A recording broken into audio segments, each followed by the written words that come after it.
ವೀಕ್ಷಕರೇ, ಈ ಮುಖ್ಯಮಂತ್ರಿ ಅನ್ನೋ ಪಟ್ಟ ಅಥವಾ ಮುಖ್ಯಮಂತ್ರಿ ಅನ್ನೋ ಗಾದಿ ಇದು ಒಲಿಯೋದು ಕೂಡ ಅಷ್ಟೇ ಕಷ್ಟ. ಮುಖ್ಯಮಂತ್ರಿ ಅನ್ನೋ ಪಟ್ಟ ಅಷ್ಟು ಈಸಿಯಾಗಿ ಯಾರಿಗೂ ಸಿಕ್ಬಿಡಲ್ಲ. ಅದರ ಹಿಂದೆ ಒಂದು ಶ್ರಮ ಇದೆ, ಅದರ ಹಿಂದೆ ಒಂದು ಪರಿಶ್ರಮ ಇದೆ, ಅದರ ಹಿಂದೆ ಒಂದು ದೊಡ್ಡದಾದ ಹೋರಾಟ ಇದೆ. ಹಾಗೆ ಹೋರಾಟ ಮಾಡಿದವನು ಮುಖ್ಯಮಂತ್ರಿ ಗಾದಿಗೆ ಇರಲೇಬೇಕು ಅಂತ ಆಸೆ ಇಟ್ಕೊಳ್ಳೋದು ಕೂಡ ತಪ್ಪಲ್ಲ. For business and personal promotions, please contact 9686376663. ನಮ್ಮ ರಾಜ್ಯದಲ್ಲೂ ಕೂಡ ಮುಖ್ಯಮಂತ್ರಿ ಪಟ್ಟ ಇವತ್ತು ಬದಲಾಗ್ಬಿಡುತ್ತೆ, ನಾಳೆ ಬದಲಾಗ್ಬಿಡುತ್ತೆ ಅನ್ನೋ ಚರ್ಚೆ ನಡೀತಾನ ಇದೆ. ಕಳೆದ ಒಂದು ವರ್ಷದಿಂದನೂ ಕೂಡ ಈ ರೀತಿ ಚರ್ಚೆ ಇವಾಗ ಜನರ ಮುಂದೆ, ಮಾಧ್ಯಮಗಳ ಮುಂದೆ ಬರ್ತಾನೆ ಇರುತ್ತೆ. ಸಿದ್ದರಾಮಯ್ಯ ಅವರು ಇವತ್ತು ಇಳಿದು ಬಿಡ್ತಾರೆ, ನಾಳೆ DCM DK ಶಿವಕುಮಾರ್ ಅವರು CM ಆಗಿ ಆ ಪಟ್ಟಕ್ಕೆ ಏರ್ಬಿಡ್ತಾರೆ. ಈ ಥರದ ಚರ್ಚೆಯನ್ನ ನೀವು ನೋಡ್ಕೊಂಡೇ ಬರ್ತಾ ಇದ್ದೀರಿ. ಹಲವು ದಿನದಿಂದ ಈ ಥರದೊಂದು ಚರ್ಚೆ ರಾಜ್ಯದ ವಲಯದಲ್ಲಿ ಅಥವಾ ರಾಜಕೀಯ ವಲಯದಲ್ಲಿ ಅಥವಾ ಜನರ ವಲಯದಲ್ಲೂ ಕೂಡ ಈ ಒಂದು ಮಾತಿದೆ. ಆದರೆ ಈಗ ಸದ್ಯಕ್ಕೆ ಮುಖ್ಯಮಂತ್ರಿ ಪಟ್ಟದ ಬಗ್ಗೆ ಯಾಕೆ ಚರ್ಚೆ ಬಂತಪ್ಪ ಕೇಳಿದ್ರೆ, ನಮ್ಮಲ್ಲಿ ಎರಡು ಕಡೆ ಬೈ ಎಲೆಕ್ಷನ್ ನಡೀತಾ ಇದೆ, ಬಾಗಲಕೋಟೆ ಮತ್ತು ದಾವಣಗೆರೆ ದಕ್ಷಿಣ ಕ್ಷೇತ್ರ.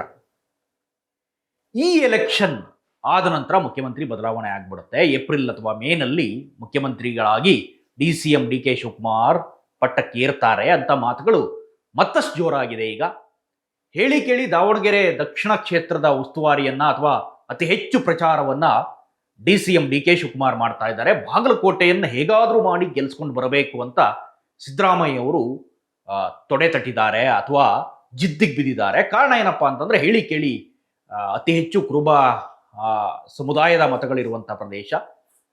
ಸೊ ಒಂದಿಷ್ಟು ಜನ ಮಾತಾಡ್ಕೊಳ್ತಾ ಇದ್ದಾರೆ ಅಥವಾ ಕಾರ್ಯಕರ್ತರು ಮಾತಾಡ್ಕೊಳ್ತಾ ಇದ್ದಾರೆ, CM DCM ಇಬ್ಬರಿಗೂ ಕೂಡ ಇದು ಪ್ರತಿಷ್ಠೆಯ ಕ್ಷೇತ್ರವೇ ಆಗಿದ್ದಾವೆ ಎರಡೂ ಕೂಡ. ದಾವಣಗೆರೆಯನ್ನ ಗೆಲ್ಲಿಸ್ಕೊಂಡು ಬರಲೇಬೇಕು ಅಂತ DCM ಹಠಕ್ಕೆ ಬಿದ್ದರೆ CM ಅವರು ಬಾಗಲಕೋಟೆಯನ್ನು ಗೆಲ್ಲಿಸ್ಕೊಂಡು ಬರಬೇಕು ಅನ್ನುವ ಹಠಕ್ಕೆ ಬಿದ್ದಿದ್ದಾರೆ ಅನ್ನೋ ಮಾತು ಕೇಳಿ ಬರ್ತಾ ಇದ್ದಾವೆ. ಹಲವು MLAಗಳು ಆಗೀಗ ಮಾತಾಡಿದ್ರು, ಡೆಲ್ಲಿಗೂ ಕೂಡ ಹೋಗಿ ಬಂದ್ರು, ನಾಯಕರ ಬದಲಾವಣೆ ಆಗಬೇಕು ಅಥವಾ ನಾಯಕತ್ವ ಬದಲಾವಣೆ ಆಗಬೇಕು ಅಂತ ಮಾತುಗಳು ಕೇಳಿ ಬಂದವು. ಇದೆಲ್ಲ ಆದ ನಂತರ ಸತತ ಪ್ರಯತ್ನದ ಬಳಿಕ DCM DK ಶಿವಕುಮಾರ್ ಅವರು ರಾಹುಲ್ ಗಾಂಧಿ ಅವರನ್ನು ಭೇಟಿಯಾದ್ರು, ಪ್ರಿಯಾಂಕಾ ಗಾಂಧಿ ಅವರನ್ನು ಭೇಟಿಯಾದ್ರು. ಆದರೂ ಕೂಡ ಆ ಭೇಟಿ ಇಲ್ಲಿವರೆಗೂ ಅಂತ ಫಲಪ್ರದ ಆಗಿಲ್ಲ. ಈಗ ಸದ್ಯಕ್ಕಿರುವಂತಹ ಟಾಕ್ ಏನಪ್ಪಾ ಅಂತಂದ್ರೆ, ಬೈ ಎಲೆಕ್ಷನ್ ಬಳಿಕ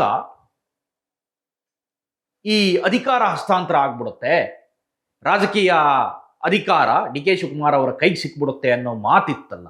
ಇದಕ್ಕೆ ಸಂಬಂಧಪಟ್ಟ ಹಾಗೆ ಒಂದಿಷ್ಟು ಮಹತ್ವದ ಬೆಳವಣಿಗೆಗಳು ನಡೀತಾ ಇದ್ದಾವೆ. ಬಹಳ ಪ್ರಮುಖಾತಿ ಪ್ರಮುಖರು ಅನ್ನಿಸ್ಕೊಂಡಂತ ಸಚಿವರು ಈಗ ಈ ಬಗ್ಗೆ ಮಾತಾಡಿದ್ದಾರೆ. ನಿನ್ನೆ ಮೈಸೂರಲ್ಲಿ ಡಾಕ್ಟರ್ G ಪರಮೇಶ್ವರ್ ರಾಜ್ಯದ ಗೃಹ ಸಚಿವರು ಅಧಿಕಾರ ಹಸ್ತಾಂತರದ ಬಗ್ಗೆ ಮಾತಾಡ್ತಾರೆ. ಏನೇನು ಬದಲಾವಣೆ ಆಗುತ್ತೆ ರಾಜ್ಯದಲ್ಲಿ, ಏನೇನು ಅಂತ ಮಾಧ್ಯಮಗಳು ಅವರನ್ನ ಪ್ರಶ್ನೆ ಮಾಡಿದಂಥ ಸಂದರ್ಭದಲ್ಲಿ, ಇನ್ನೂ 2 ವರ್ಷ ಸಿದ್ದರಾಮಯ್ಯ ಅವರನ್ನ ಯಾರೂ ಕೂಡ ಅಲುಗಾಡಿಸೋದಕ್ಕೆ ಆಗಲ್ಲ. ಹೈಕಮಾಂಡ್ ಏನು ಸಿದ್ದರಾಮಯ್ಯ ಅವರನ್ನ 2.5 ವರ್ಷಕ್ಕೋ 3 ವರ್ಷಕ್ಕೋ ಮುಖ್ಯಮಂತ್ರಿ ಅಂತ ಮಾಡಿಲ್ಲ, ಪೂರ್ಣ ಅವಧಿಗೆ ಅಂತಾನೆ ಸಿದ್ದರಾಮಯ್ಯ ಅವರನ್ನ ಮುಖ್ಯಮಂತ್ರಿ ಮಾಡಿದ್ದಾರೆ. ಹಾಗಾಗಿ ರಾಜ್ಯದಲ್ಲಿ ಸಿದ್ದರಾಮಯ್ಯ ಅವರೇ ಗಟ್ಟಿ, ಸಿದ್ದರಾಮಯ್ಯ ಅವರೇ ಪ್ರಬಲ, ಸಿದ್ದರಾಮಯ್ಯ ಅವರ ಶಕ್ತಿಯನ್ನು ಕುಂದಿಸೋದಕ್ಕೆ ಸಾಧ್ಯ ಇಲ್ಲ. ಹಾಗಾಗಿ ಈ 2 ವರ್ಷದಲ್ಲಿ, ಮುಂಬರುವ 2 ವರ್ಷದಲ್ಲಿ ಅಧಿಕಾರ ಹಸ್ತಾಂತರದ ಮಾತೇ ಇಲ್ಲ ಅನ್ನುವಂತೆ G ಪರಮೇಶ್ವರ್ ಹೇಳ್ತಾರೆ.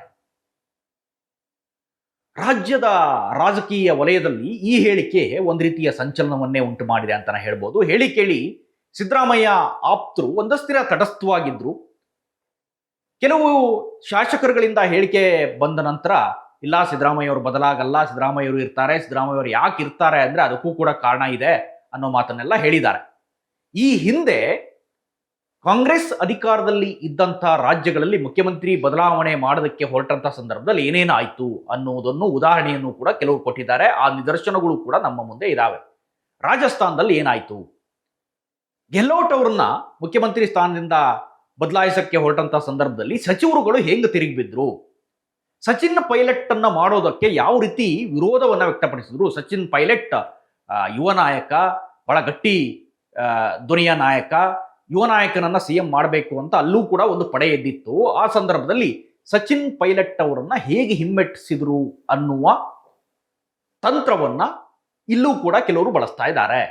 ನಮ್ಮಲ್ಲೂ ಕೂಡ ಸಚಿವ ಸಂಪುಟದಲ್ಲಿ ಇರುವಂತಹ ಪ್ರಭಾವಿ ಮಂತ್ರಿಗಳು ಅಂತ ನಾವೇನ್ ಕರಿತೀವಲ್ಲ, ಜಿ ಪರಮೇಶ್ವರ್ ಇರ್ಬೋದು, ಹಿಂದೆ ಸಚಿವರಾಗಿದ್ದಂಥ KN ರಾಜಣ್ಣ ಅವರು ಇರ್ಬೋದು, ಸತೀಶ್ ಜಾರಕಿಹೊಳಿ ಇರ್ಬೋದು, ಅಥವಾ ಕಾರ್ಮಿಕ ಸಚಿವರಾಗಿರುವಂತಹ ಸಂತೋಷ್ ಲಾಡ್ ಇರ್ಬೋದು, ಸಮಾಜ ಕಲ್ಯಾಣ ಸಚಿವರಾಗಿರುವಂತಹ HC ಮಹದೇವಪ್ಪ ಇರ್ಬೋದು, ಇವರೆಲ್ಲ ಘಟಾನುಘಟಿ ಸಚಿವರು ಅಂತಾನೆ ಕರೆಸ್ಕೊಳ್ತಾರೆ. KJ ಜಾರ್ಜ್ ಇರ್ಬೋದು. ಸೊ ಈ ಎಲ್ಲ ನಾಯಕರ ನಡೆ ಯಾವ ಕಡೆ ಇರುತ್ತೆ ಅನ್ನೋದು ಕೂಡ ಬಹಳ ಪ್ರಮುಖ ಆಗುತ್ತೆ. ಗೃಹ ಸಚಿವರ ಹೇಳಿಕೆ ಈ ಸಂದರ್ಭದಲ್ಲಿ ಯಾಕೆ ಮುಖ್ಯವಾಗುತ್ತಪ್ಪ ಅಂತ ನೋಡಿದ್ರೆ, ಹೇಳಿ ಕೇಳಿ ಬಹಳ ಪ್ರಬಲ ಖಾತೆ. ಈಗ CM ಬಿಟ್ರೆ ಅಥವಾ DCM ಬಿಟ್ರೆ ಯಾವ ಖಾತೆ ನಮ್ಗೆ ಪ್ರಬಲವಾಗಿ ಕಾಣಿಸುತ್ತಪ್ಪ ಅಂದ್ರೆ ಗೃಹ ಇಲಾಖೆಯ ಹೆಡ್ ಯಾರಾಗಿರ್ತಾರೋ ಅದನ್ನೇ ಅತ್ಯಂತ ಪ್ರಭಾವಿ ಖಾತೆ ಅಂತಲೂ ಕೂಡ ನಾವು ಪರಿಗಣಿಸ್ತೀವಿ. ಸೊ ಇಂಥ ಪ್ರಭಾವಿ ಸಚಿವರು ಅಥವಾ ಈಗ ಸೀನಿಯಾರಿಟಿ ಆಧಾರದ ಮೇಲೆನೆ ನೀವೇನಾದ್ರೂ ಮುಖ್ಯಮಂತ್ರಿ ಯಾರನ್ನು ಮಾಡಬೇಕಪ್ಪ ಅಂತ ಕೇಳಿದ್ರೆ ಅದರಲ್ಲಿ ಮೊದಲ ಸ್ಥಾನದಲ್ಲಿ ಗೃಹ ಸಚಿವರು ಪರಮೇಶ್ವರ್ ಅವರು ನಿಲ್ತಾರೆ. KN ರಾಜಣ್ಣ ಅವರು ಇಂಥ ಮಾತನ್ನ ಹಲವು ಬಾರಿ ಹೇಳಿದ್ದಾರೆ. ಒಂದು ವೇಳೆ ಪಕ್ಷಕ್ಕೋಸ್ಕರ ದುಡಿದವ್ರಿಗೇನೆ ನೀವು ಸ್ಥಾನ ಕೊಡ್ತೀವಿ ಅನ್ನೋದಾದ್ರೆ, ಅಥವಾ ಪಕ್ಷಕ್ಕೋಸ್ಕರ ದುಡಿದವರಿಗೆ ನೀವು ಕೂಲಿ ಕೊಡ್ತೀವಿ ಅನ್ನೋದಾದ್ರೆ ಜಿ ಪರಮೇಶ್ವರ್ ಅವರ ಕೂಲಿಯನ್ನ ಮೊದಲು ಕೊಡಬೇಕು ಅಂತ KN ರಾಜಣ್ಣ ಹೇಳ್ತಾರೆ. ಈ ಮಾತು ಯಾತಕ್ಕೆ ಬಂತಪ್ಪ ಅಂತಂದ್ರೆ, ಯಾವಾಗಲೂ ನಮ್ಮ DCM DK ಶಿವಕುಮಾರ್ ಒಂದು ಮಾತು ಹೇಳ್ತಾರೆ, ನಾನು ಪಕ್ಷಕ್ಕೋಸ್ಕರ ದುಡ್ದಿದ್ದೀನಿ, ಪಕ್ಷಕ್ಕೋಸ್ಕರ ಬೆವರು ಹರಿಸಿದ್ದೀನಿ, ಪಕ್ಷದ ಗೆಲುವಿಗೆ ಯಾವಾಗಲೂ ಕೂಡ ನನ್ನ ಮನ ತುಡಿತಾ ಇರುತ್ತೆ ಅಂತ ಹೇಳುವಂಥ ಸಂದರ್ಭದಲ್ಲಿ, ಒಂದು ವೇಳೆ ನನಗೆ CM ಸ್ಥಾನ ಕೊಟ್ಟಿಲ್ಲ ಅಂತ ಆದರೆ ನಾನು ಯಾವತ್ತೂ ಕೂಡ ಪಕ್ಷವನ್ನು ಬಿಡೋ ಕೆಲಸ ಅಥವಾ ಬೇರೆ ಕಡೆ ಮಾರ್ಗವನ್ನು ಬೇರೆ ಕಡೆ ತೆಗೆದುಕೊಂಡು ಹೋಗುವಂಥ ಕೆಲಸವನ್ನು ಯಾವತ್ತೂ ಕೂಡ ಮಾಡಲ್ಲ. ನಾನು ಪಕ್ಷದಲ್ಲೇ ಇರ್ತೀನಿ, ಆ ಪಕ್ಷದಿಂದ ನನಗೆ ಕೂಲಿ ಸಿಗುತ್ತೆ ಅಂತ ನಂಬಿಕೆ ಇದೆ ಅಂತ ಹೇಳ್ತಾರೆ DK ಶಿವಕುಮಾರ್ ಅವರು. ಅದಕ್ಕೆ ಪ್ರತಿಕ್ರಿಯೆ ನೀಡುವಂಥ ಸಂದರ್ಭದಲ್ಲಿ ರಾಜಣ್ಣ ಅವರು ಈ ಮಾತನ್ನು ಉಲ್ಲೇಖಿಸ್ತಾರೆ. ಒಂದು ವೇಳೆ ನೀವು ಎಲ್ಲರಿಗೂ ಕೂಲಿನೇ ಕೊಡ್ತೀನಿ ಅಂತ ಆದರೆ ಜಿ ಪರಮೇಶ್ವರ್ ಅವರ ಕೂಲಿ ಮೊದಲು ಕೊಟ್ಟುಬಿಡಿ ಅನ್ನೋ ಮಾತನ್ನು ಎತ್ತಾರೆ. ಸೊ ಈಗ ನಮ್ಮ ಮುಂದೆ ಹಲವಾರು ಎಲೆಕ್ಷನ್ಗಳು ಕೂಡ ಬರ್ತಾವೆ. ಮೇ ತಿಂಗಳು ಬಂತು ಅಂದರೆ 3 ವರ್ಷನೂ ಕೂಡ ಕಳೆಯುತ್ತೆ. ಇನ್ನು 2.5 ವರ್ಷಕ್ಕೆ CM ಗಾದಿ ಬದಲಾಗ್ಬಿಡುತ್ತೆ ಅನ್ನೋ ಮಾತಿತ್ತು ಅಥವಾ ಕೂಗಿತ್ತಲ್ಲ, ಅದು 2.5 ವರ್ಷದ ಗಡುವನ್ನು ದಾಟಿ ಈಗ 3 ವರ್ಷಕ್ಕೆ ಸಮೀಪಿಸ್ತಾ ಇದೆ. ಒಂದು ವೇಳೆ ಈ ಸಂದರ್ಭದಲ್ಲಿ ಏನಾದರೂ ನೀಡಿಲ್ಲ ಅಥವಾ ಅಧಿಕಾರ ಹಸ್ತಾಂತರ ಆಗಿಲ್ಲ ಅಂತಾದರೆ ಬಹುತೇಕ ಅಧಿಕಾರ ಹಂಚಿಕೆಯ ಸೂತ್ರ ಸುಳ್ಳು ಅಂತಾನೆ ಆಗತ್ತೆ. ಮತ್ತೆ ಜಿ ಪರಮೇಶ್ವರ್ ಒಂದು ಮಾತನ್ನು ಹೇಳ್ತಾರೆ, 2013ರಲ್ಲೂ ಕೂಡ CM ಸಿದ್ದರಾಮಯ್ಯ ಅವರನ್ನ ನೇಮಕ ಮಾಡಿದಂಥ ಸಂದರ್ಭದಲ್ಲಿ ಅಥವಾ ಮುಖ್ಯಮಂತ್ರಿಗಳಾಗಿ ನೇಮಕ ಮಾಡಿದಂಥ ಸಂದರ್ಭದಲ್ಲಿ ಹೈಕಮಾಂಡ್ ಎಷ್ಟು ದಿನಕ್ಕೆ ಅಂತ ಹೇಳಿರಲಿಲ್ಲ. 2013ರಿಂದ 17ರವರೆಗೂ ಇರ್ತಾರೆ ಅನ್ನೋ ಮಾತನ್ನು ಎಲ್ಲೂ ಕೂಡ ಹೇಳಿರಲಿಲ್ಲ. ಮುಖ್ಯಮಂತ್ರಿ ಆಗಿದ್ದಾರೆ, ಅಧಿಕಾರ ನಡೆಸ್ತಾರೆ, ಮುಂದುವರಿತಾರೆ ಅನ್ನೋ ಮಾತನ್ನು ಹೇಳಿದ್ರು. ಆಗಲೂ ಕೂಡ 5 ವರ್ಷವನ್ನ ಸಂಪೂರ್ಣ ಪೂರೈಕೆ ಮಾಡಿದ್ದಾರೆ. ಈಗಲೂ ಕೂಡ 2023ರಲ್ಲೂ ಆಯ್ಕೆಯಾಗುವಂಥ ಸಂದರ್ಭದಲ್ಲಿ ನಿಮ್ಮನ್ನು 2 ವರ್ಷಕ್ಕೆ ಮಾಡ್ತೀವೋ, 3 ವರ್ಷಕ್ಕೆ ಮಾಡ್ತೀವೋ, 4 ವರ್ಷಕ್ಕೆ ಮಾಡ್ತೀವೋ ಅನ್ನೋ ಮಾತನ್ನ ಹೈಕಮಾಂಡ್ ಎಲ್ಲೂ ಹೇಳಿಲ್ಲ. ಹೈಕಮಾಂಡ್ ಮುಂದೆ ಇಂಥದ್ದೊಂದು ಪ್ರಸ್ತಾಪ ಅಥವಾ ಚರ್ಚೆಯೇ ಇಲ್ಲ. ನಾಯಕರ ವಲಯದಲ್ಲಿ ಅಥವಾ ತಳಹಂತದಲ್ಲಿ ಈ ಮಟ್ಟದ ಚರ್ಚೆ ಇದೆ, ಹೈಕಮಾಂಡ್ ಎಲ್ಲೂ ಕೂಡ ಅದನ್ನು ಸ್ಪಷ್ಟಪಡಿಸಿಲ್ಲ ಅನ್ನೋ ಮಾತನ್ನು ಹೇಳ್ತಾರೆ. ಬಹಳ ಒತ್ತೊತ್ತು ಹೇಳುವಂಥ ಪ್ರಯತ್ನವನ್ನು ಮಾಡ್ತಾರೆ. ಏನಂತ ಅಂದ್ರೆ, ಸಿದ್ದರಾಮಯ್ಯ ಅವರು ಇನ್ನು 2 ವರ್ಷ ಗಟ್ಟಿಯಾಗಿ ಮುಂದುವರಿಯೋದು ಅಥವಾ ಮುಂದುವರೆದು ಅಧಿಕಾರವನ್ನು ನಡೆಸೋದು ಪಕ್ಕ, ಅದರ ಬಗ್ಗೆ ನೋ ಡೌಟ್ ಅನ್ನೋ ರೀತಿಯಲ್ಲಿತ್ತು ಪರಮೇಶ್ವರ್ ಅವರ ಮಾತು. ಸೊ ಹಾಗಾದ್ರೆ ಅಷ್ಟಕ್ಕೆ ಮಾತ್ರ ಅವ್ರ ಮಾತು ಸೀಮಿತ ಆಗಿರಲಿಲ್ಲ, ಅಷ್ಟಕ್ಕೆ ಮಾತ್ರ ನಿಲ್ಲಿಸಿಲ್ಲ. DCM ಅವ್ರಿಗೆ ಏನು ಸ್ಥಾನ ಕೊಡ್ತೀರಿ? ಪಕ್ಷದ ಅಧ್ಯಕ್ಷ ಗಾದಿ ಕೂಡ 6 ವರ್ಷ ಕಂಪ್ಲೀಟ್ ಮಾಡಿದ್ದಾರೆ, ಅದು ಕೂಡ ಬದಲಾಗಬೇಕು ಅನ್ನೋ ಚರ್ಚೆ ಇದೆ ಅಂತ. DCM ಅವರು ಆರಾಮಾಗಿದ್ದಾರೆ, ಏನು ಸಮಸ್ಯೆ ಇಲ್ಲ, ಅವ್ರವ್ರ ನಡುವೆ ಏನು ಸಮಸ್ಯೆ ಇಲ್ಲ ಅನ್ನೋ ಮಾತನ್ನ ಜಿ ಪರಮೇಶ್ವರ್ ಹೇಳ್ತಾರೆ. ಅವ್ರ ನಡುವೆ ಯಾವುದೇ ಅಂತ ಚರ್ಚೆ ಇಲ್ಲ, ಬದಲಾವಣೆ ಚರ್ಚೆನೂ ಇಲ್ಲ. DCM ಅವರು ಅವ್ರ ಪಾಡಿಗೆ ಅವ್ರು ಇರ್ತಾರೆ, ಮುಂದುವರಿತಾರೆ ಅನ್ನೋ ಮಾತನ್ನು ಹೇಳ್ತಾರೆ. ಸೊ ಇದೇ ಸಂದರ್ಭದಲ್ಲಿ ರಾಜಣ್ಣ ಅವರು ಕೂಡ ಮಾತಿಗೆ ಸಿಗ್ತಾರೆ ಪತ್ರಕರ್ತರ ಜೊತೆ. ಅವರೊಂದು ಡಿಪ್ಲೊಮ್ಯಾಟಿಕ್ ಹೇಳಿಕೆಯನ್ನು ನೀಡ್ತಾರೆ. ಸ್ವಲ್ಪ ದ್ವಂದ್ವ ಇದೆ ಅಂತಾನೆ ಅನಿಸುತ್ತೆ ಅದರಲ್ಲಿ. ಅವರ ವಲಯದಲ್ಲಿ ಅದು ದ್ವಂದ್ವ ಅಂತ ಅನಿಸಿಲ್ಲದೆ ಇರಬಹುದು, ಆದರೆ ನೋಡೋರ ವಲಯದಲ್ಲಿ ಮೇ ಬಳಿಕ ಅನ್ನುವ ಒಂದು ಸೂಚನೆಯನ್ನು ನೀಡ್ತಾರೆ. ಅಂದರೆ ಮೇ 4ರ ನಂತರ ಏನೇನು ಬದಲಾವಣೆ ಆಗುತ್ತೋ ಆಗುತ್ತೆ ಅನ್ನೋದು. ರಾಜಣ್ಣ ಅವರು ಈ ಹಿಂದೂ ಕೂಡ ಹಲವು ಗಡುವನ್ನು ಕೊಟ್ಕೊಂಡೇ ಬಂದಿದ್ರು, ಯಾವಾಗ ಏನೇನಾಗುತ್ತೆ ಅನ್ನೋದ್ರ ಬಗ್ಗೆ. ಡಿಸೆಂಬರ್ ಕ್ರಾಂತಿ, ಸೆಪ್ಟೆಂಬರ್ ಕ್ರಾಂತಿ, ಇದೆಲ್ಲ ರಾಜಣ್ಣವರೇ ಹೇಳಿರುವಂಥ ಮಾತುಗಳು. ಆದರೆ ಅಂಥ ಕ್ರಾಂತಿ ಏನಾಗಿಲ್ಲ. ದುರದೃಷ್ಟವಶಾತ್ ರಾಜಣ್ಣ ಅವರೇ ಅಧಿಕಾರವನ್ನು ಕಳ್ಕೊಳ್ಬೇಕಾದಂಥ ಪರಿಸ್ಥಿತಿ ಬಂತು ರಾಜಕೀಯದಲ್ಲಿ. ಸೊ ಈಗ ರಾಜಣ್ಣ ಅವರು ಮತ್ತೊಂದು ಮಾತನ್ನು ಹರಿಬಿಟ್ಟಿದ್ದಾರೆ. ಮೇ 4ರ ನಂತರ ಒಂದಿಷ್ಟು ಬದಲಾವಣೆ ಆಗುತ್ತೆ. ಹಾಗಾದ್ರೆ ಏನಾಗುತ್ತೆ? ಮೇ 4ರ ನಂತರ CM ಇಳಿದು ಬಿಡ್ತಾರಾ ಕೇಳಿದ್ರೆ ಅದಕ್ಕೂ ಸ್ಪಷ್ಟನೆ ಇಲ್ಲ. ಹಾಗಾದ್ರೆ ಸಚಿವ ಸಂಪುಟ ವಿಸ್ತರಣೆ ಆಗುತ್ತಾ? ಅದಕ್ಕೂ ಕೂಡ ಸ್ಪಷ್ಟನೆ ಇಲ್ಲ. ಮೇ 4ರವರೆಗೂ ಕಾದ್ ನೋಡಿ ಅಂತ ಹೇಳಿದ್ದಾರೆ. ಹಲವು ಯುವ ಸಚಿವರು ಅಥವಾ ಯುವ ಮುಖಂಡರುಗಳು ಅಥವಾ ಯುವ MLAಗಳು ಸಚಿವ ಸ್ಥಾನದ ಆಕಾಂಕ್ಷೆಯಲ್ಲಿದ್ದಾರೆ. ಹಿಂದೆ ವಿಧಾನಸೌಧದಲ್ಲಿ ಮುಖ್ಯಮಂತ್ರಿಗಳನ್ನು ಕೂಡ ಭೇಟಿ ಮಾಡಿದ್ರು. ನಮಗೂ ಒಂದು 5-6 ಜನರಿಗೆ ಸ್ಥಾನ ಕೊಡಿ ಅನ್ನುವ ಮನವಿಯನ್ನು ಮಾಡಿದ್ರು. ಸೊ ಹೈಕಮಾಂಡ್ ಎರಡನ್ನೂ ಹೋಲ್ಡ್ ಮಾಡಿದೆ ಸದ್ಯಕ್ಕೆ. ಮುಖ್ಯಮಂತ್ರಿ ಸ್ಥಾನದ ಬದಲಾವಣೆ ಬಗ್ಗೆನೂ ಮಾತಾಡಿಲ್ಲ, ಸಚಿವ ಸಂಪುಟ ವಿಸ್ತರಣೆ ಮಾಡಿಬಿಡ್ತೀವಿ ಅಂತಲೂ ಮಾತಾಡಿಲ್ಲ. ಒಂದು ವೇಳೆ ಸಚಿವ ಸಂಪುಟ ಏನಾದ್ರು ವಿಸ್ತರಣೆ ಆಯಿತು ಅಂತ ಆದರೆ DK ಶಿವಕುಮಾರ್ ಅವರಿಗೆ ಸ್ಥಾನ ತಪ್ಪೋಯ್ತು ಅಂತಾನೆ ಅರ್ಥ ಅನ್ನೋದು ಹಲವರ ಮಾತು. ಯಾಕೆಂದ್ರೆ ಒಂದು ವೇಳೆ ಸಂಪುಟ ವಿಸ್ತರಣೆಗೆ ಅಸ್ತು ಅಂತ ಹೇಳಿಬಿಟ್ರೆ CM ಸಿದ್ದರಾಮಯ್ಯ ಅವರು ಮುಂದುವರಿಯೋದು ಪಕ್ಕ. ಮತ್ತೆ ಈಗ ಬಂದಿರುವಂಥ ಪಂಚರಾಜ್ಯಗಳ ಚುನಾವಣೆಗಳು ಕೂಡ ಒಂದಷ್ಟು ಎಫೆಕ್ಟ್ ಅನ್ನು ಬೀರ್ಬೋದು. ಅಲ್ಲೂ ಕೂಡ ಕಾಂಗ್ರೆಸ್ ಎಷ್ಟರ ಮಟ್ಟಿಗೆ ಮಿತ್ರ ಪಕ್ಷಗಳು ಎಷ್ಟರ ಮಟ್ಟಿಗೆ ಗೆಲುವನ್ನು ಸಾಧಿಸ್ತವೆ, ಏನಾಗುತ್ತೆ ಅನ್ನೋದು ಕೂಡ ಚುನಾವಣೆ ಈಗ ನಮ್ಮ ಮುಂದಿದೆ. ಅದು ಕೂಡ ಮೇ 4ರ ಹೊತ್ತಿಗೆ ಎಲ್ಲದೂ ಡಿಸೈಡ್ ಆಗುತ್ತೆ. ಕರ್ನಾಟಕದಲ್ಲೂ ಇರುವಂಥ 2 ಕ್ಷೇತ್ರಗಳ ಬೈ ಎಲೆಕ್ಷನ್ಗಳು ಕೂಡ ಬಹಳ ಮುಖ್ಯ ಆಗುತ್ತೆ.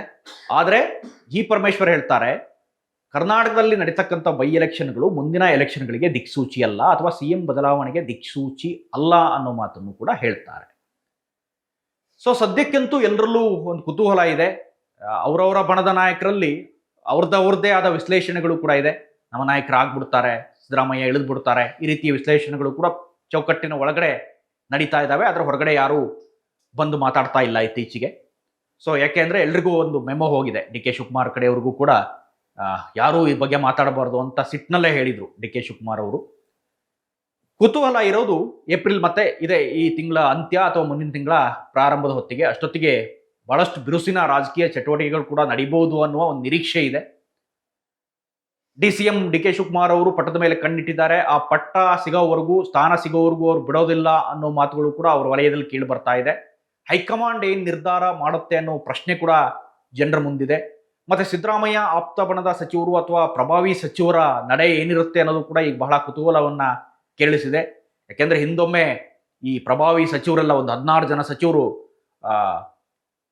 ಸಿದ್ದರಾಮಯ್ಯವನ್ನು ಭೇಟಿ ಮಾಡಿ ಹೇಳಿದ್ರು, ಯಾವ ಕಾರಣಕ್ಕೂ ಕೂಡ ನೀವು ಇಳಿಯೋ ಮಾತಾಡಬಾರ್ದು ಅಂತ. ಈಗ ಅವರೆಲ್ಲ ಏನು ನಿರ್ಧಾರ ಮಾಡ್ತಾರೆ ಅನ್ನೋದು ಕೂಡ ಪ್ರಶ್ನೆ. ಜಿ ಪರಮೇಶ್ವರ್ ಅಂತೂ ಬಹಳ ನೇರವಾಗಿ ಹೇಳಿದಂಗಿದೆ, ಯಾವ ಕಾರಣಕ್ಕೂ ಕೂಡ ಬದಲಾವಣೆ ಇಲ್ಲ, ಹೈಕಮಾಂಡ್ ಆ ರೀತಿ ನಿರ್ಧಾರ ಮಾಡಿಲ್ಲ ಅನ್ನೋದನ್ನ. ಮುಂದೆ ಏನಾಗುತ್ತೆ ಅನ್ನೋದನ್ನ, ಅಥವಾ ಹಂಚಿಕೆ ಸೂತ್ರಕ್ಕೆ ಬರ್ತಾರೋ ಅಥವಾ ಸಂಪುಟ ವಿಸ್ತರಣೆ ಆಗುತ್ತೋ, ಇದೆಲ್ಲದನ್ನು ಇನ್ನೂ ಹೆಚ್ಚು ಕಡಿಮೆ 1 ತಿಂಗಳ ಕಾಲ ಕಾದು ನೋಡಬೇಕಾದಂಥ ಅನಿವಾರ್ಯತೆ ಇದೆ. ಇದಿಷ್ಟು ವೀಕ್ಷಣದ ಅಪ್ಡೇಟ್ಸ್. ಇಂಥದ್ದೇ ಮತ್ತಷ್ಟು ಕಂಟೆಂಟ್ಗಾಗಿ ನೋಡ್ತಾ ಇರಿ ಸುಮನ್ TV ಕನ್ನಡ. ಹಾಗೇನೇ ನೀವೇನಾದರೂ ನಮ್ಮ ಚಾನಲ್ನ ಸಬ್ಸ್ಕ್ರೈಬ್ ಮಾಡಿಲ್ಲ ಅಂತ ಆದರೆ ಈ ಕೂಡಲೇ ಸಬ್ಸ್ಕ್ರೈಬ್ ಮಾಡಿ, ಶೇರ್ ಮಾಡಿ, ಲೈಕ್ ಮಾಡಿ, ಮತ್ತೆ ಕಮೆಂಟ್ ಮಾಡೋದನ್ನು ಮರಿಬೇಡಿ. Thank you.